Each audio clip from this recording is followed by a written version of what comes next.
exactly how it's properly done. Light, camera, action. MC Serch and Dres talk about the 35-year rule in which the artists get their masters back after 35 years. But we're gonna hear two versions of it. You're gonna hear MC Serch's version, and you're gonna hear a more precise version from Dres. And this is a real critical time because 35 years ago, as of this recording, because I'm recording this in 2023, 35 years ago is 1988. One of the golden years of hip hop. You got them classic albums from Big Daddy Kane to BDP, My Philosophy, and the list goes on and on and on and on. Let's hear MC Serch's version first. Check it out. Here's what I honestly believe. Right. People don't want to really understand the business. They just want to make money in the business. Right. They don't really want to understand the business. Right. That's a fact. They just want to make money. Right.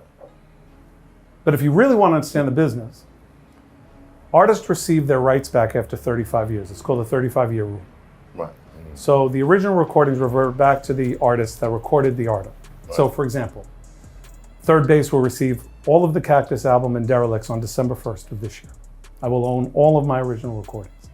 Well, is there a re-release, a Of course, celebration? all of that. Because Def Jam hasn't released the record in 2.5 decades, and I have never seen a royalty check ever from Def Jam, ever. Ever. Wow. Never.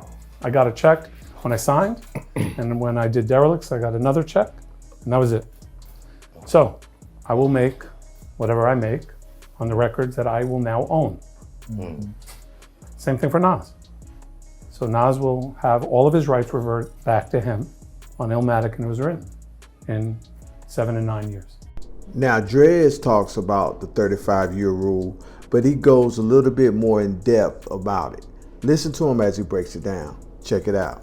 Yeah, my lawyer put me onto a clause from 1976 that they only get to keep it for 35 years. Right, you have Now, to get it back. but mind you, Serch talked about told us but about mind you, but peep the nuance.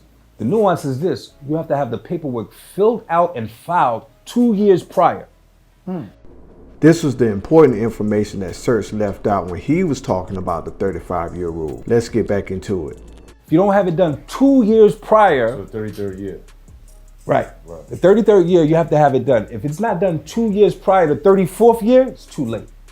Wow. And it effectively just rolls over. Oh, that's Crazy. That's crazy. Right. So when you find out about something, you think, oh, at 35 years I could do it. You go to address it at 35 years, nigga, you missed the boat already. You know what I'm saying? 2 years prior, it's got to be in. 33 years, y'all. 33 years, it's got to be 33. in. And if it isn't, then it just effectively rolls over. So that's why we see cats. So if it rolls over, the next time you get an opportunity at it is 70. You're not here. Crazy. Yeah, you gone. So now it's just rolling over in perpetuity.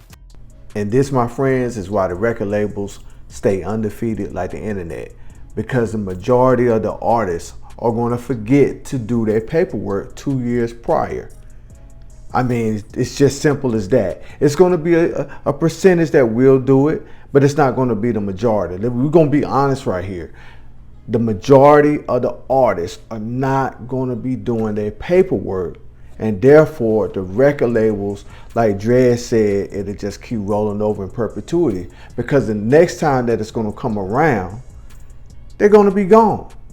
They're going to be gone for a long time, because 35 years from 88, you're looking at an average artist over 50 years old right now. So if they miss the boat now, especially the golden year, one of the top golden years of hip hop, 1988, when most of your artists are over 50, so that means the next go round, they will be almost 90 years old. I mean, you do the math. Like, share, subscribe. We're out.